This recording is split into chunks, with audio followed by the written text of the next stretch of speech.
Le retour de la Villa des Cœurs Brisés est prévu pour début avril. Dans cette 8e saison, 14 cœurs brisés anonymes s'envolent à Puerto Morlo au Mexique pour régler leurs problématiques amoureuses avec l'aide de Lucy Mariotti. Parmi ces nouveaux profils, Jade, parisienne de 25 ans, est la première candidate transgenre de l'histoire de l'émission. La Villa des Cœurs Brisés s'apprête à faire son grand retour sur TFX.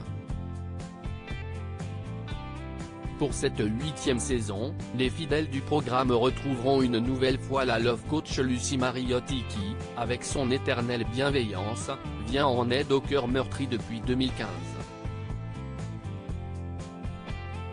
Cette année, le programme fait peau neuve et connaît plusieurs modifications, comme le concept des séducteurs et séductrices qui se voient abandonnés. Les temps changent aussi du côté des candidats. Si le casting se compose habituellement de nombreuses vedettes de télé-réalité telles que Dylan Thierry, Lena Guillou ou encore Giovanni et Cassandra, tombés amoureux sur le tournage, cette fois-ci plus question de tête d'affiche, les nouveaux participants sont exclusivement anonymes. Dévoilés en même temps que la date de diffusion prévue pour le 3 avril 2023, les 14 profils semblent très divers.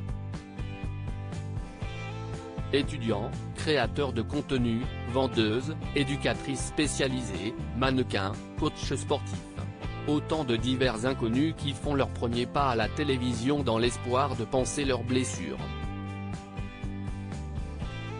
Parmi eux, les téléspectateurs pourront faire la connaissance de Jade, première candidate transgenre de l'histoire de la Villa des Cœurs Brisés, qui s'est envolée pour le Mexique parce qu'elle n'a jamais connu l'amour et dit consommer les relations amoureuses. Un déclic tardif. Cette fêtarde parisienne âgée de 25 ans exerce l'activité d'influenceuse. Dans son portrait, la jeune femme mentionne sa transidentité et indique être une femme ayant grandi dans un corps de petit garçon, avant de comprendre tardivement qu'il était possible de transitionner.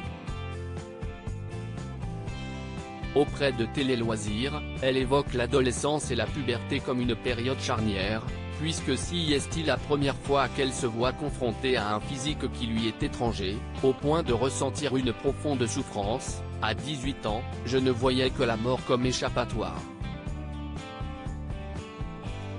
J'ai tenté de me suicider, confie-t-elle durant l'entretien.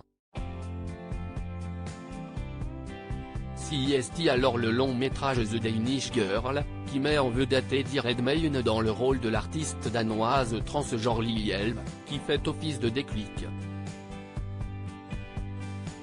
Elle ouvre ensuite le dialogue avec son entourage, dont sa mère qui choisit de la renommer Jade, et entame sa transition. Je considère que ma transition est terminée aujourd'hui, indique-t-elle à nos confrères. Avec son apparition sur le petit écran, le nouveau Cœurs Brisés espère bien faire un pas de plus vers la représentation et l'inclusivité.